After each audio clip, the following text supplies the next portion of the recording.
Good afternoon, everyone. Good morning for those of you in different time zones. I am really excited today to be having a conversation about an issue that I think is absolutely fascinating. And the issue involves neurotechnology and the new developments that are enabling technology to have a window into the mind. And there are some really profound civil liberties, civil rights issues with regard to this, especially with privacy. Um, and I'm really thrilled to have a wonderful group of guests here with me. First is Nita Farahany. She is a professor at Duke Law School, and she is the author of this new book. It will be out very, very soon. I'm lucky I got an advance copy. This is a wonderful book. It's incredibly accessible, readable, fascinating. Big plug for her book. Pre-order it. It's called The Battle for Your Brain. And it talks about all the different technologies and different contexts, what's being done, as well as how this should be regulated. And that's what we'll be talking about today. So pre-order your copy. I'm lucky because I have an early one. You'll have to wait a few weeks. And then we have Ahmed Shahid. He is a professor at the University of Essex, but formerly he was at the UN, and he authored a report on freedom of thought, and so has a lot of experience thinking about what should be done to protect ourselves from the implications of these technologies. And finally, we have Jules Polanetsky from the Future of Privacy Forum. He was formerly everything. He's done pretty much everything in privacy. He's thought about privacy issues for longer than time itself, and has a lot of wonderful insights on every issue. So I'm really pleased to have all of you here today. And I'd like to begin with you, Nita, to talk a little bit about your book. We'd just love for you to just very briefly tell us generally, like, what's your book about? What are these technologies exactly? And what are some of the concerns you have with them? Thank you. Thank you for that wonderful introduction, as well as to my co-panelists for being here today, and the incredibly generous plug for pre-ordering the book, The Battle for Your Brain, Defending the Right to Think Freely in the Age of Neurotechnology. So what motivated my book is, for a really long time now, more than a decade, I've been following the ways in which neuroscience and neurotechnology have been used in the US legal system, primarily by criminal defendants who come into the courtroom and say, my brain made me do it. But as I started to follow those trends and forecast where it might go, that is the use of things like neurotechnology to be able to interrogate criminal suspects, I started to see a lot of those trends actually coming to fruition.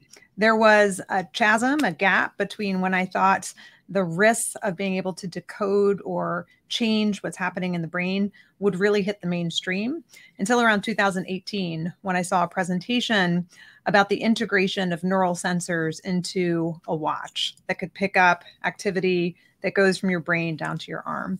And as I started to see the trends of major tech companies beginning to buy and invest in neural sensors to become things like the Fitbits for our brain that could decode brain activity, I started to realize that a lot of things that I had worried about for a very long time, that is the privacy risks, the risk to self-determination, the risk to freedom of thought, really could become a reality if we didn't get out ahead of it.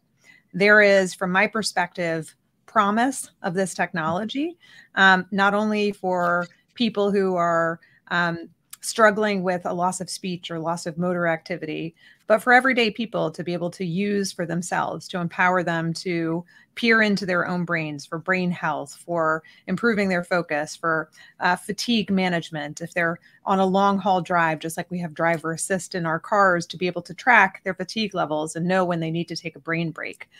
But there's also great risk, and that great risk is already starting to come true, where you see that employees in factories in China are being required to wear headsets that track their attention, their emotion levels, and are even pinged for things like political ideology, or children in classrooms being required to wear headsets that monitor their attention and their focus. I think that has a significant chilling effect on freedom of speech. I think it has a significant risk of being used to oppress people rather than to empower people. And so with this book, what I wanted to do was to show and help people become aware that the future has arrived. The technology is already here. It's an incredibly deep dive, very deeply researched and documented book to show with actual examples of how the technology is being used and the research that has come out, what the near term looks like as the companies are rolling out this technology, as big tech companies acquire and invest in this technology, and then to define the right to cognitive liberty as an international human right that implicates and requires an updating of privacy to include mental privacy, freedom of thought, to cover the detection of and manipulation of thoughts, and the right to self-determination, not just as a collective right, but as an individual right over our brains and mental experiences. So hopefully that gives some context for us to dive into. Great, great, and I'd love to get some just preliminary thoughts from Jules and Ahmed on this. I guess first I'll ask Jules: are you encountering any issues or seeing anything in your work, especially you're kind of on the cutting edge of technology and are following what marketers and advertisers are doing, as well as a whole bunch of other sectors and industries. I'm curious what you've seen, or kind of what things look like from your point of view. Thanks, and I loved the book. It was both inspiring and frightening. Inspiring in that, as I think Nita pointed out, there's real medical and mental health related drive that might provide hope to innumerable people who are struggling, but the same advances that may help, whether invasive or non-invasive, people who need to use brainwaves to control their basic movements or their environment, will open up opportunities for both entertaining and amusing and convenience, and the quite frightening and yet real and threatening kinds of uses that governments or intelligence agencies or nefarious companies who don't understand the reality of the kind of lines that need to be drawn. Legislators at both international level have obviously been thinking and trying to advance ideas, but state legislators are now jumping in. I was just reading the text of a bill recently introduced in the Minnesota Senate. I think the first of its kind, at least at the state level. And this bill requires, BCI providers to provide notices and, more details and so forth. In 20 or 30 years of working at the intersection of privacy and technology, I think what I've learned was things that seemed like science fiction. Just because of how you move your mouse, someone will know, what you're doing. Now, every game we play has a sophisticated set of interactions that encourages us to play more or to stay engaged. Somehow, the commercial and the ad tech uses, because of the monetization that's possible, sometimes end up being the biggest drivers, right? Some of the leading AI research today, is being done all driven by how can an algorithm, better moderate bad content or better tailor an ad. And so I think both the benefits that Nita lays out are moving incredibly quickly. But I was surprised when I read the book to see how extensively some of the other uses that I really thought, well, we're really far away from that. And it turns out we're not that far away from at least the leading edge of some of those concerns. So super timely book. I think interesting discussion as to when and how do you legislate? Do you, legislate very specifically, or are there a host of ways where we're going to be controlled and shaped and pummeled by the environment? And do we need to sort of draw back and holistically recognize that many different paths are coming? And how do we make sure that the laws are drafted both broadly enough that they capture that these things don't somehow get excluded because of the particular technology, or it's not our traditional definition of personal information, our traditional information of what's biometric, right? We need to make sure we don't exclude, but we also need to make sure that the old methods of, like, I don't want a cookie pop-up banner, before I go forward, right? What are the right ways to make sure that if we're gonna see these technologies, that we have enough flexibility and foresight to do it in a way that actually achieves the goals we want at the end of the day, ensuring that people have autonomy. Amit, what are your general thoughts on all this? All right. First of all, thank you so much. Real pleasure to join you this evening to discuss this issue and this book. I also want to join both you and Jules on complimenting Nita on her excellent book, which is, as you said, extremely accessible and fascinating, and also quite breathtaking in the scope of research and the depth of engagement with various disciplines. Really, really remarkable book that I think all should read. Before I say further, let me just tell you my pathways to this space, and two pathways there. One is my work at Essex on a project called Big Data, Human Rights and Technology, whose main focus was look at how do we reconceptualize human rights framework to make it work in the digital space. And that leads me to the privacy as a gateway to all human rights, and from that self-determination, which is where Nita's book also lands us in as one important aspect. The other is my work for the UN on a special report on freedom of thought, conscience, vision, and belief, which of course brought me to freedom of thought. And doing that work, of course, as Nita's book points out, we understand freedom of thought in legal terms has to be absolute. No total protection for it, no interference whatsoever in any sense. But technology brings out all sorts of concerns in which there is interference in many ways occurring empirically. But then also, how do we actually conceptualize how we can make that, if you like, normatively not acceptable?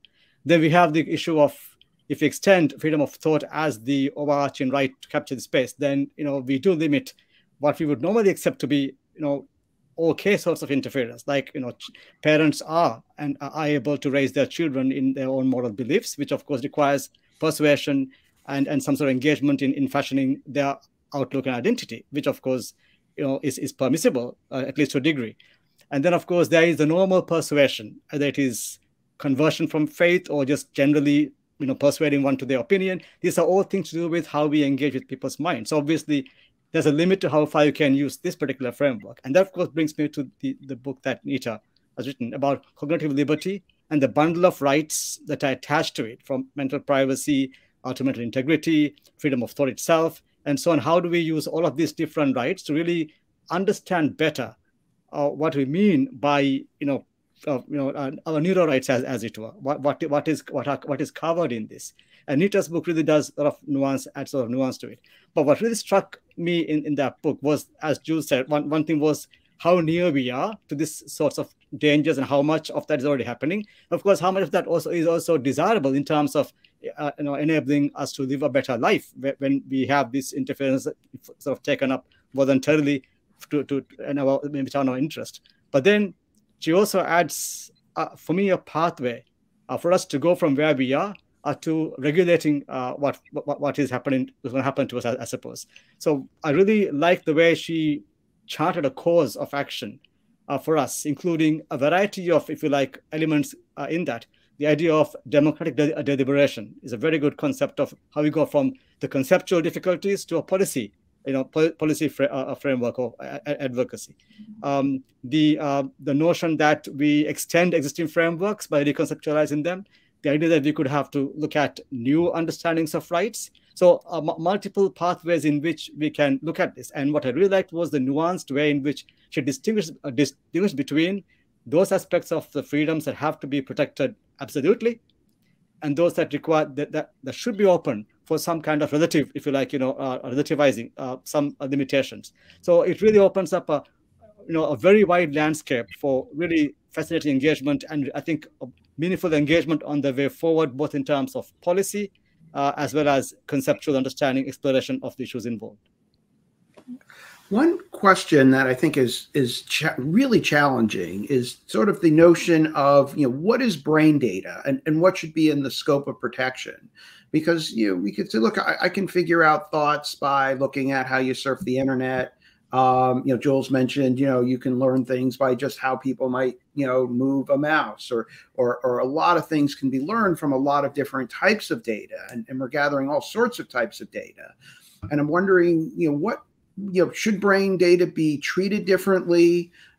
Should it be part of a broader sphere of data? What are your thoughts on, how we determine like what goes into this category? Well, why don't you start with the hardest question, Daniel? That's a good place to start, right? So, I mean, I'll chime in here, and can't wait to hear what Jules and Ahmed think about this. So, first of all, I think that I intentionally don't call this neuro rights or brain rights. I call it cognitive liberty. And that's because I believe it covers a lot more than just neurotechnology picking up activity from your brain. And there are many more ways in which you can interfere with how a person acts and manipulating their behavior. And I go into a number of those different ways in which hacks of the brain occur without anything ever being attached to your head to make that happen. So I think brain data is broader, but to Ahmed's point, I think how we think about how we protect it, therefore, is going to be more nuanced, because if you are literally decoding unuttered thoughts from my brain, which, by the way, no neurotechnology right now can do so. Implanted technology is starting to get better, deeply implanted technology for the 40 people in the world who use it for health reasons. But wearable technology can't decode complex thought yet. But imagine a world in which that were possible, that, or even semblances of thought, things like your emotional states and numbers and simple words that you're thinking of that can be decoded by EEG. I think of that as complex thought for which freedom of thought ought to apply, because it is really starting to intrude on rich, robust thought. Every reaction and fatigue level and automatic brain-based response that you have isn't complex thought. And so I lay out in the book what I call a spectrum of brain data, from information that's merely identifying, like I can identify that you have a brain tumor, or I may even be able to identify you and authenticate you based on your neural signature, automatic processes in the brain, memories in the brain, and silent utterances. And I think how we think about brain data probably needs to be more nuanced to understand the inferences that can be made from each of those different categories, with one caveat. That is, I think accessing data at all, if you are using some sort of device that can access what you are thinking in some way, can have such a profound chilling effect if it isn't data that is kept for a person to use themselves, if somebody is using it for surveillance purposes, that the mere access to any of it can have a chill on freedom of thought. So that's a long-winded answer to it. I look forward to how others are thinking about it, but it's I think one of the most complex and important questions to think about. I think, if I may jump in here just for briefly speaking, you're right about the need for a nuanced understanding of what brain data is. I think part of the problem in the conversation is how do we actually distinguish what is thought itself. There's no agreement conceptually on what that is. But if we were able to determine what they were, then we should be able to distinguish between what I call complex thoughts, which have to be protected, and those elements of brain data which don't have the capacity to harm you. I think the capacity to cause harm to you should be an important consideration in what is beyond your control, what is within your control. And in any case, I would think anything generated by yourself, unless it causes harm to other people, should be within your control. It's at that point where you have no autonomy over yourself that we should begin to worry about that. But we are not there yet, partly because conceptually we aren't clear what elements of our brain should fall within that and what elements don't fall within that.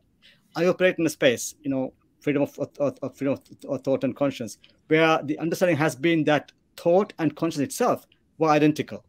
In the sense, many people in this space don't distinguish that, but of course there can be a separation of that. But we need to even unpack thought itself further to understand which of those elements are to be protected absolutely, and which of those elements should be open to some kind of, if you like, limitation, subject to what it can do to other people. A couple of thoughts. I think it seems obvious, and I want to flag that it's not obvious.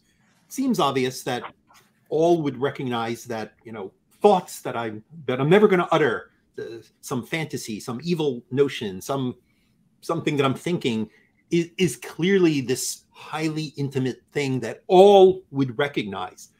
But I think back to when my phone first started having location services, and we all knew, well, your precise location, like, wow, that could reveal where you are at a given time and the places you've been to and the different, so much that isn't commonly instantly available, and the kind of profile that clearly is only going to happen with very specific consent, right? And of course, we are all probably well aware that that information is now, bought, brokered, sold, and years later, now we're seeing law starting to catch up, and we're seeing more importantly, our devices starting to be somewhat more precise. But even yet, I still end up saying yes because I want my Uber delivered, but I don't know what and where and how broadly I'm allowing that to be shared with a neutral party. So one sad lesson is, it seems incredibly intimate, and all policymakers and companies and everybody of reasonable thought will agree that this should be protected and limited and precise. And I think we've just seen over time, we get used to that. There's a commercial element, and the next thing you know, suddenly somehow we're all sharing it on social media because it's fun to do so. So yes, warning from the way technology seems to kind of integrate and move the barrier of what is socially reasonable to market, to sell, and to share. The second thing is, data protection obviously is one method of getting some control. One academic recently described data protection law as the law of everything, because personal data seems to always be involved. And certainly in many countries, the view of data protection is not simply about privacy and marketing. It's about protecting the rights and freedoms of the individual in a broad sense. And so perhaps it is very well suited to play a critical role, but it does lever on the notion of whether or not the data originates in a way that is personally identifiable. And I think there are thoughtful conversations to be had about what exactly in this area is personal and what is a biometric, and how can data protection be helpful. But clearly there's a much broader range, particularly with AI and machine learning driven sort of analysis. Maybe I don't actually need to be revealing any unique information, but if the technology is going to be as wise as it is, that's going to presume things about me in some general way, such that my environment or marketers or government can decide whether to let me in into a space because I seem like an angry person in my thoughts or other. So on one hand, I want to look to data protection to kind of be the first place to kind of build on the fact that it probably already covers some substantial part of what we're talking about and could cover a bit broader. But I do think this is an area where we need to sort of pull the prism back and actually focus on the rights and the freedoms that we want to protect, whether or not they originate from personal data protection covered data. And that's where it gets tricky, because that's where you step on things like research.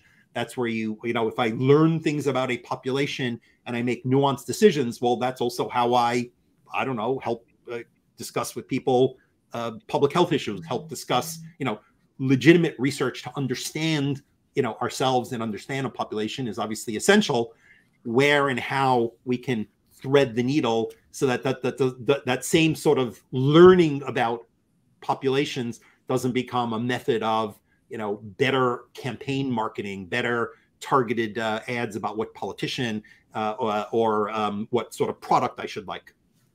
And yet all of that's already happening, Jules, right? Indeed.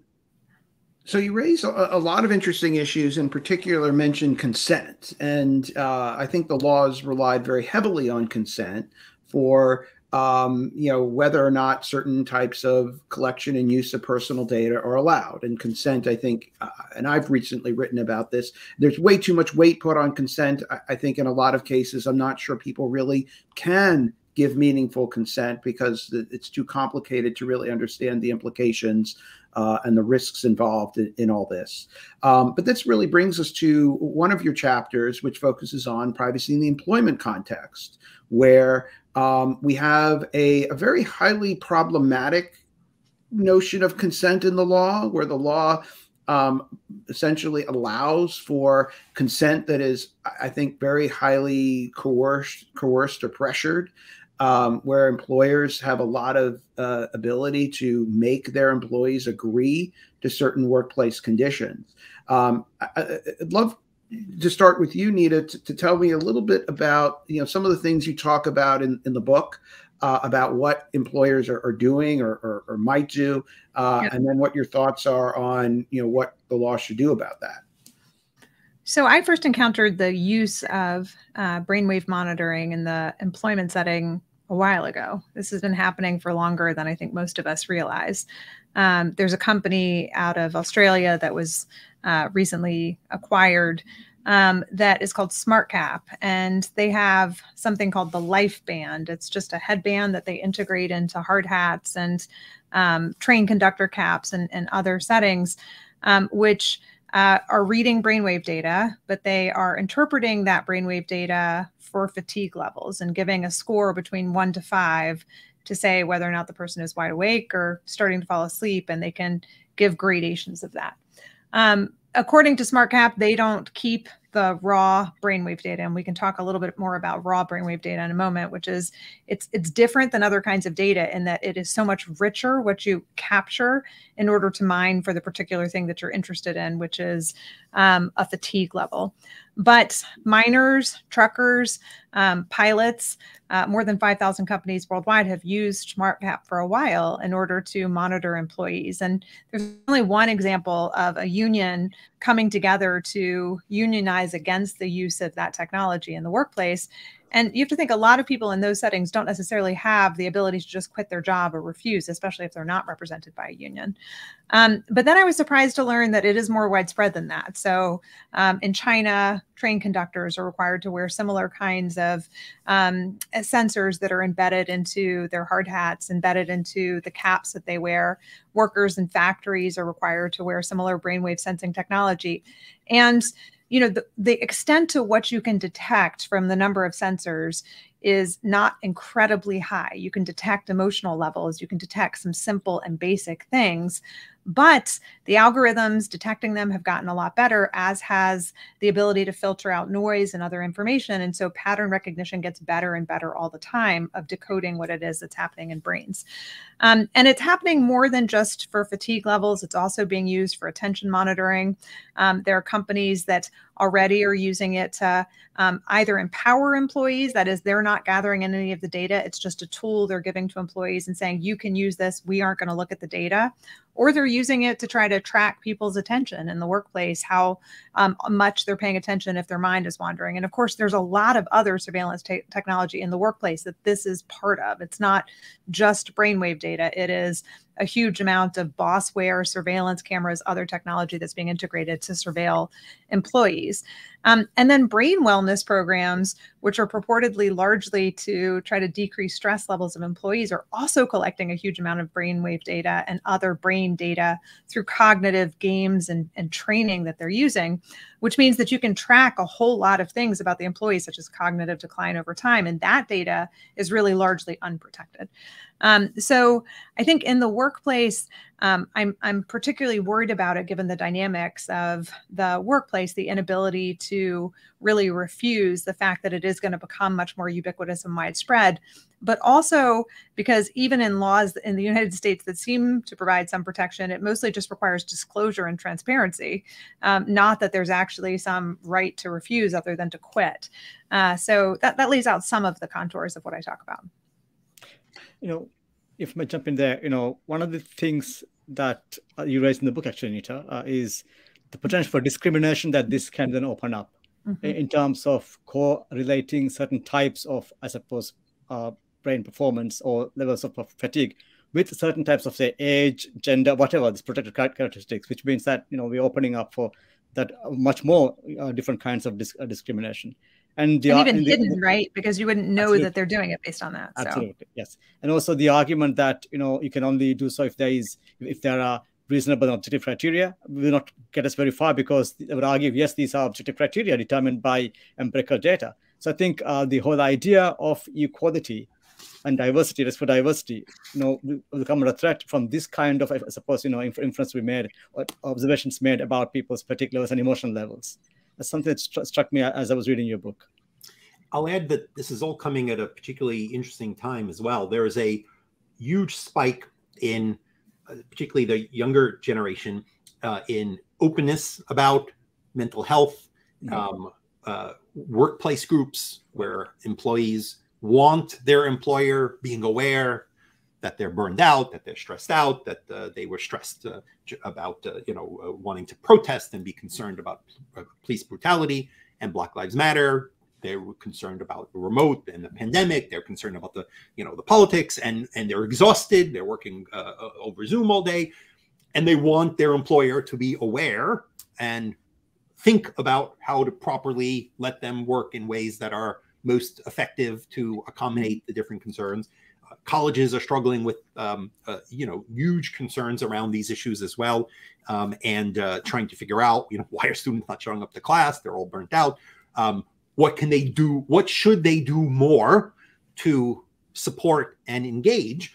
And I think, generally we welcome that general trend, but the concern, of course, is that to the extent that, well, here's how technology is going to help us be aware or solve the problem, you can see the real double-edged sword to that. We also see mandates in schools because of school shootings, because of self-harm, to monitor what students do. And many of these technologies, we've done some reports, CDT, others, have shown that you've got you've got vendors that are providing technology that are providing reports to schools. This kid is a high risk. This kid has said these things. This kid is, and then after one of the tragedies, why didn't we know? Why didn't we could have known? Right. And I fear that as soon as somebody says, well, here's how you can fingerprint a school shooter, or here's how you can determine that this is someone who is, potentially going to cause self-harm, we see these mandates with schools sort of being obligated, even though nobody knows what to do with the output. And, in Florida, you've got to report some of this stuff to the state. So, a kid talks rough or comes from a background where they're using, certain language. Next thing you know, your kid is in a, Florida state database that has, alerted that this is a higher risk user. So I fear that this hysteria that we have, and again, it's of real concern. We do have these problems. We do have school shootings. We do have self-harm. But the eagerness to sort of throw technology at this when we have no clue what the consequences are, or whether or not it's junk science and whether it's even accurately, alerting, but we want to save children. So we rush, to do so. President Biden tonight will address privacy, we're told, in the State of the Union, which is, unusual. Rarely does that happen. And so phenomenal that, we're finally seeing, this rush to figure it out. But one of the sort of concerning parts is that one big drive is, and we have to protect the children. And of course, we've got to protect the children. But the trade-offs that we might have in invading everyone's privacy because we want to protect the children aren't always well evaluated or thought through by policymakers. If I may just jump in for a minute, assuming that this technology was reliable, right? Even if it was the case, imagine this for the hands of authoritarian countries, leaders, right? What they can do with it. It's just, total dystopian situation coming up there. And also beyond that, the technology that can detect, say, emotion levels, which are, as Nita shows, already in some use. The moment we lose our ability to really hold within ourselves our emotions or keep that sort of concealed from other people, the potential to break down society emerges. The fact that we can meet people and speak, as new acquaintances or as old friends is because we can communicate willfully to others what we want to communicate. Right. The minute that is gone and people are able to kind of sort of jump over our heads and read our minds, then the possibility that this can break down is very high. So we have, workplace concerns, we have social context, as I said, but also broader social concerns, whereby relationships amongst people cannot become tenable if this really transpires. Well, if you bring that together with what Jules was talking about with respect to the, we have to protect the children, right? There's all kinds of software that's being implemented on children's devices in schools, and searching for what their search terms are, and alerting to try to identify if, there's hate speech or there's bullying, but also is outing children who are searching for terms to try to figure out their own identity and to figure out their, sexual orientation, and, asking questions through iterative conversation with, Google or ChatGPT or these other places to try to develop their own self-identity. And I think once you start introducing monitoring of the brain into those settings, which are also keyed to alert to whether it's, a person is feeling hate or anger, or a person is, what their sexual orientation is, divergence, any of these types of things, which are starting to be possible to detect through brainwave data and EEG. I think the fear is quite profound, right? I mean, it both has an incredible chilling effect on the ability to develop oneself, but also, in the name of protecting the children, the possibility of, surveillance of brain activity together with all of this other surveillance to intervene, to say, oh, that's a divergent thought, or you're thinking, these things, when really it's just a person trying to figure out who they are, a child trying to fantasize or imagine, or thinking about a video game, or whatever it is, but giving them that space to think freely and cultivate their own personality. Well, one tension is, and they're obviously, what if the technologies are wrong? But let's say that they're right, and we get to a point where we can accurately determine fatigue levels, or accurately predict when a student could become violent. And then the question is, should we use that? It's very hard if we know that someone's fatigued, if we know that truck drivers are fatigued or your pilot's fatigued, and we have the capability of actually figuring that out, then how do we use it? One way is, well, we could try to limit it to just fatigue. So we find ways to exclude other things so it doesn't tell us other things. But even then, is there a problem? Because, we're learning about something. Clearly, there are some benefits to knowing safety. I mean, you obviously don't want your pilot to fall asleep and the plane to crash, or truck drivers to fall asleep and cause accidents, but when you know this, I guess, even knowing this, does this change things? That, now if we can tell, oh my gosh, every time you get in a car, you're going to be watched all the time. That people are going to, children are going to go to school and kind of have to worry about, how they're thinking, and if a violent thought pops up in their mind, that someone's listening.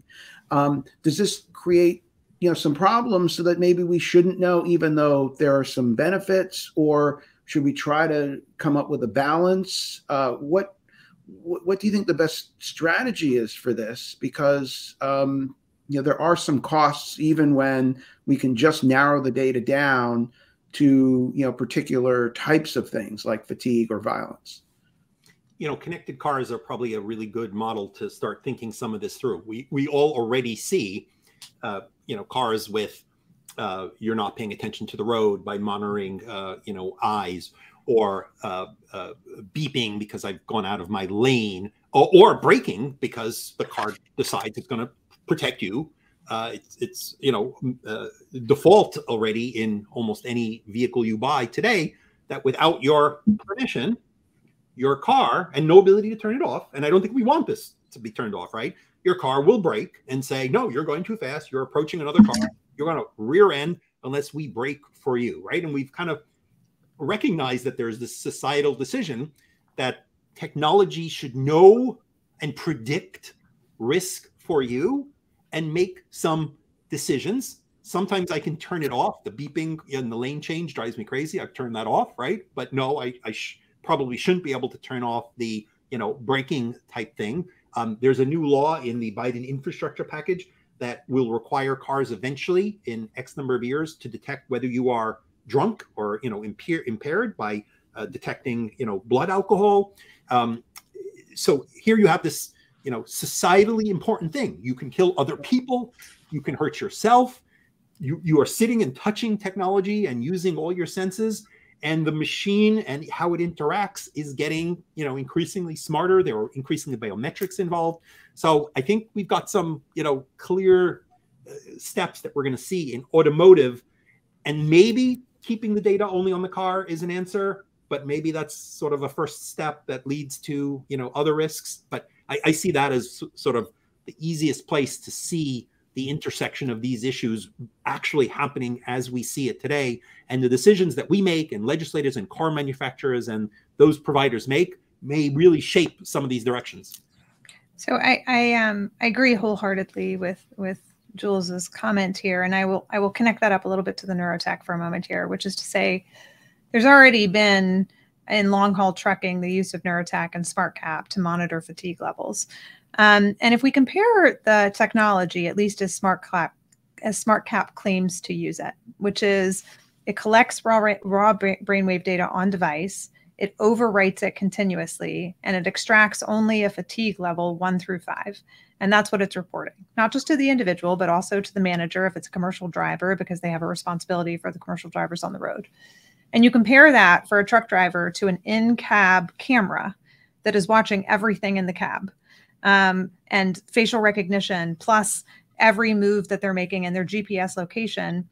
I would argue that the fatigue level, if that's really what it is that we're trying to measure, if it's extracted and all of the brain data is overwritten and you're literally just getting a score of 1 to 5, that is less intrusive into the privacy of the trucker than the in-cab facial recognition and camera that is watching everything that's happening at all times.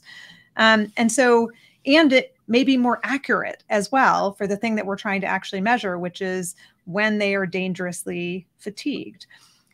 As Ahmed pointed out earlier, I propose cognitive liberty as an intersection of these 3 rights, one of them being mental privacy. And I consider fatigue levels to be something that would be covered by mental privacy, not freedom of thought, which means it's relative to societal interest. And not everybody should have their fatigue levels managed by every insurance company when they're on the road. But certainly I think commercial drivers who have, people in cabs, in cars, huge cargo, and pose a significant risk of danger to other people, if that's all we are extracting, it may actually be beneficial for society if we do it right. If we have a right to cognitive liberty to begin with, then you have to have a bona fide legal exception to capture the data, and it has to be the least intrusive way of doing so, which means you could only connect that kind of data stream. The question is, how do you make sure that happens? How do you make sure that it really is raw brain data that is overwritten, that you're not collecting it and mining it for everything else? And of course, the underlying argument here are 2 things. One, of course, that this can be done accurately, which we assume can be done. But others, of course, there are many cases in which competing interests collide, right? And as you said, Jenny, balance is one notion that comes into it. But as Nita said, proportionality is a better argument here, I think.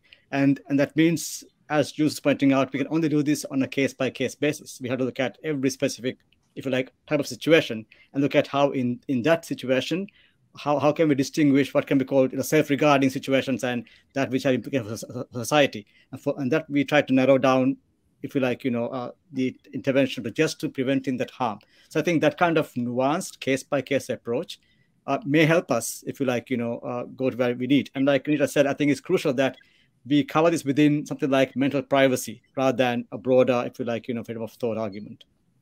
One concern, and I'll just throw this out, and then I want to shift to a slightly different topic, is that there is a bit of a slippery slope in that first we measure fatigue, but then we say, hey, being distracted is also really dangerous for driving, and then we have technologies to measure, are you distracted? Are you thinking about something too much? Not the road. And if we could start measuring that, then why not? If it applies to the principle of keeping everybody safe, and we've already said we'll do it for fatigue, then why not do it for this other thing? And then why not do it for something else? And it could be that, the more it gets more and more invasive, but then it's always justified by, regard for the other. And so ultimately, it's easier if we can limit the data, and the data is very limited, but as technology develops, as we see, a lot of things affect, safety and a lot of factors. And so we're going to, at some point, have to draw a line to say, hey, even though this is useful and it's actually relevant and could affect others, there might have to be a trade-off. I don't know where that point is or where that line is, but that's going to be, I think, the real hard question we'll face as these technologies evolve. one thing I'd love to talk about, because it's a really fascinating part of your book, is manipulation. So in addition to having a window into the mind and getting this data to measure, things about people, there's also the ability of these technologies to shape thought, to manipulate it. And I wonder what you're seeing on this front, Nita, and there could be some good uses. You could perhaps have technologies to make people behave in ways that are more orderly and safe. You're someone who's really getting angry. You could just zap a thing at them and they calm down, right? There's a lot of things that could be good, but there's also, I think, a lot of concern that if we're now using technology to actually start, changing the way people think, or shaping the way people think in some way, what should we do about that? So curious. One of the things that's really fun, Daniel, is as I've been getting into conversations with people about my book, seeing where their mind goes with it. I don't have any examples in the book that are good to shape for moral enhancement, right? But certainly people have made the argument that moral enhancement could be a good thing. So what I do in the book, in the second half of the book, is I go through what I call hacking the brain, right? So the first half is really tracking the brain. The second half is hacking the brain. The beneficial use cases that I talk about are the ability for us to enhance ourselves or for us to break ourselves, whether that's having a glass of wine or being able to address a painful memory and being able to overcome PTSD and using neuroscience and neurotechnology tools that may enable us to do so. But what we're seeing with corporations really is a lot of attempts to shape the brain. And this is everything from addictive technology. I mean, there are workshops that are taught on how to addict people to technology, understanding that it may be harmful to them, understanding that it is harmful in some instances to them. And that's everything from studying the like button on different social media platforms to the scrolling buttons at the bottom of, a streaming television show that says next episode, and you just watch it loading and you're like, well, okay, I guess one more. Or brain heuristics that are hacked into intentionally to spread misinformation, or neuromarketing, which is really trying to understand the brain and then change the brain and shape how we act, understanding that consumers and the way that they respond are not the same as what they actually prefer. Creepiest is what I call dream incubation, and it's a whole part of the chapter that still gives me chills, because it's really shaping how you think while you're sleeping. Now, all of the subjects that I talk about in the book did it with consent, but that, to me, when you pair it with things like listening devices in the home that can turn on while you're asleep and play dreamscapes and soundscapes that could change your brain, are terrifying. And that's the corporate side. I also go into government's manipulation of the brain, the declaration that the brain is the new battleground for humanity, that there's technology that's being, trialed to try to do things that actually manipulate minds of citizens, used for warfare, used to disable brains on the battlefield. There's a lot, all of which I think is over the line. But the chapter on mental manipulation is probably the hardest chapter that I really worked on. And I actually went back and forth a lot with Ahmed's team as they were working on the freedom of thought chapter, because I know they struggled a lot with the concept of where do we draw the line for the distinction between persuasion and manipulation, because we try to persuade each other all the time. I'm trying to persuade you now. But what is the line between what's permissible and what's impermissible? And how do we draw lines in law that don't capture ordinary human interaction of persuasion and even permissible manipulation in a broader set of rights that would prohibit that kind of ordinary human interaction? I liked what Nita did with my suggestions in my report on the sort of principles that could be used in this situation. Of course, they're just initial thoughts and are insufficient. But basic ideas I had were, and she's already covered them here, is the idea of consent, which of course is a very, if you like, inadequate concept, but nevertheless something we should consider in terms of how do we strengthen the idea of free and informed consent with the capacity to say no, if that was the case, that they had to say no to this. That was one. The other is the ability of someone to know, who is subject to this kind of manipulation, to know to know that's been done to them. In other words, the knowledge that you are actually, someone's trying to persuade you, and therefore to have your guard against that, I suppose, rather than be totally fooled into sort of, I suppose, into a situation. So that notion that you still retain the ability to make a distinction between what is good for you and what someone is trying to actually, persuade you into. So the line of knowing where someone is trying to push you.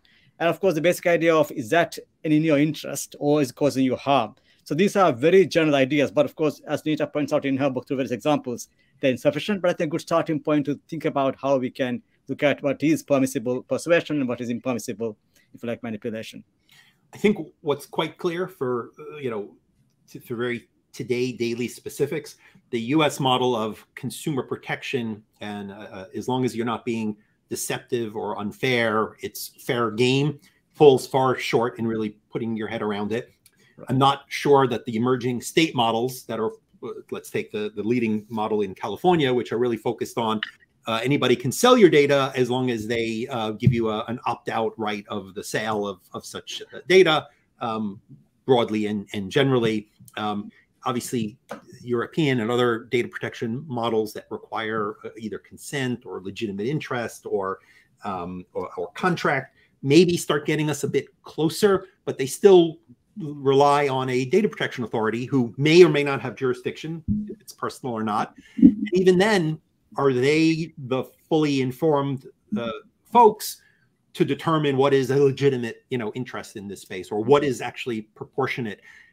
The challenge seems to be that we don't have today in society that trusted sort of place to decide that, well, this is legal, but this is hate speech, so we don't want to restrict it because that might be too controlling for a government to do or for a private company to do. But here's the norm that we want to set for a responsible and moral society. Nobody seems super happy that the Facebook Oversight Board gives them a solution. We have this gap. And on one hand, we want some degree of these intimate uses. I have a friend who had a stroke in his 50s, and my dream is that some of these technologies will kind of bring him that autonomy.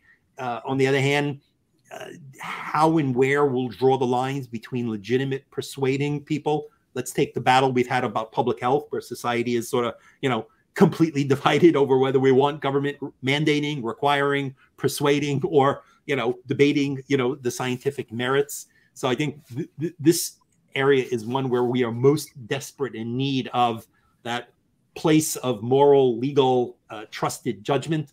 And maybe it ends up being specific to different communities. One religious community looks here, or but we seem to have that gap today, and it's not being filled by schools or judges or academia. And it seems like it's critical to the future of democracy. One thing to even make this even harder is, I think a lot of the focus is on, what regulators might do and how we can control, large institutions, companies and schools and the government. But, eventually these technologies end up in everybody's hands. One day, I could be running around with a brain reader.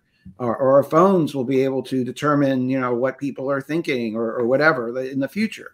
But the larger point is, that individuals often start to have the use of these technologies. Then it becomes even harder to regulate, because it's one thing for companies that can build programs and have compliance programs and then are answerable to the regulators. But how do you control it when everyone just can do it on their phone? Just like right now, everyone has a camera and can video record and audio record, which they weren't walking around with these things 20 years ago. Now they are. And what if they now can do this? And so, one is, we could do a lot of regulation about what people can do with this and just hope it's somehow enforceable. But very hard to enforce against everyone in the population. If you outlaw, you can't use this device on other people, I mean, you can't catch them all, just like you can't catch all the speeders. Or the government would have to then mandate certain controls or limitations in the devices, or not allow them to be publicly available.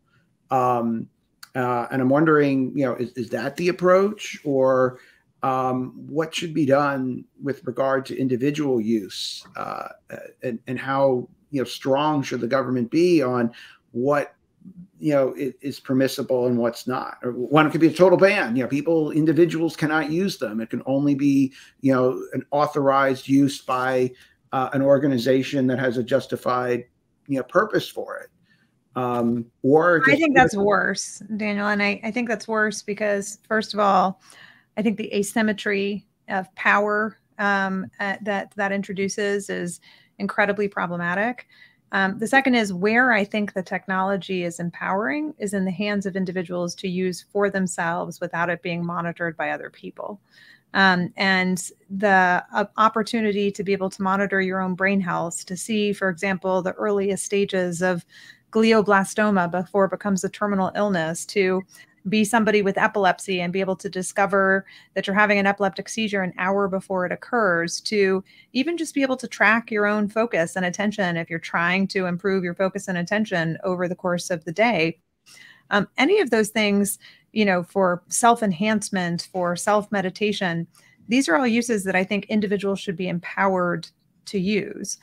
The regulation and the restraint is the misuse of their data by other people.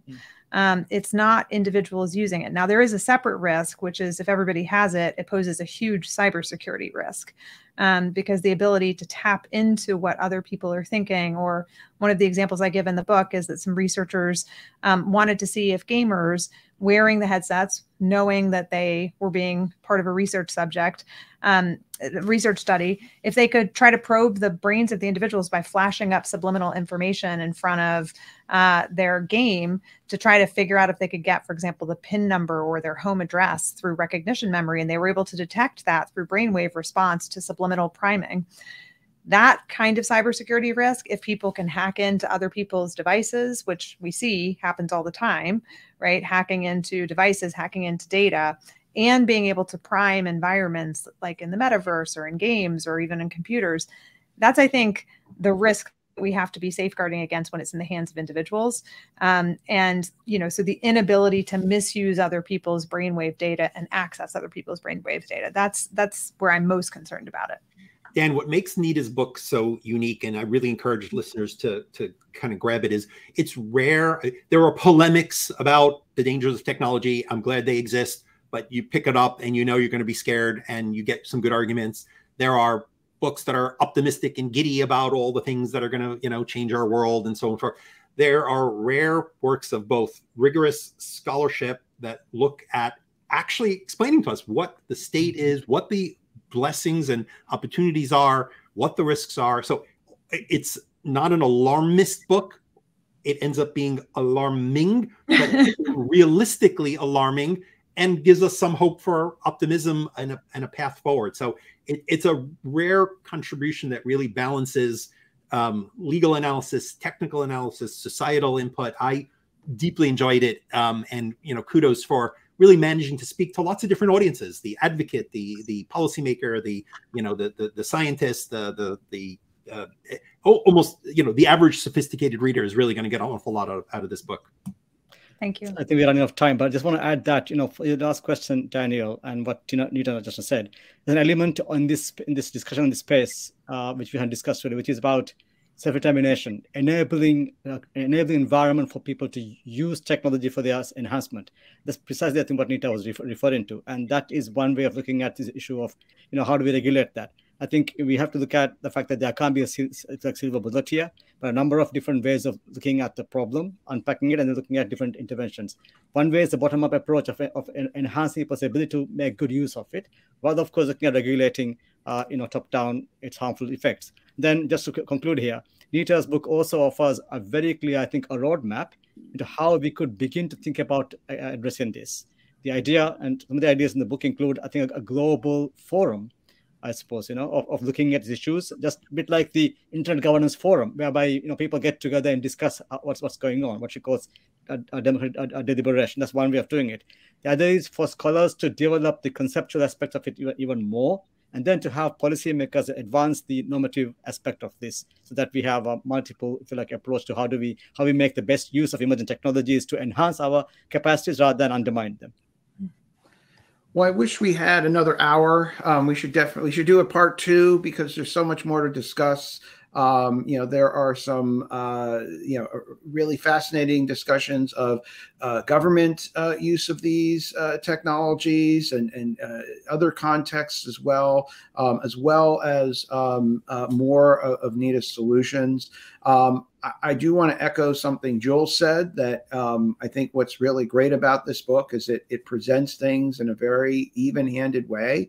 It presents the good and the bad in a very clear way. It presents what's possible and what, where things are heading. It really gives a very clear picture and arms a reader in how to think about these things and how to debate it, and ultimately leaves it to the reader to make up their own minds. And so I really recommend that you get this book. It's really great. It's just a great way to be informed and have the start of, I think, what will be many conversations about this issue. So, I think that, 3 cheers for writing such a provocative and thoughtful book. Thank you all for joining us to discuss these issues. We've really just tapped into them. There's so much more to talk about. And this was just a fascinating time to spend some time with you to explore this. I wish we could go on and on and on, but I guess I'll just have to read your mind for further thought. With that, I'll say goodbye. Thank you all for joining us. Thank you. Thank you.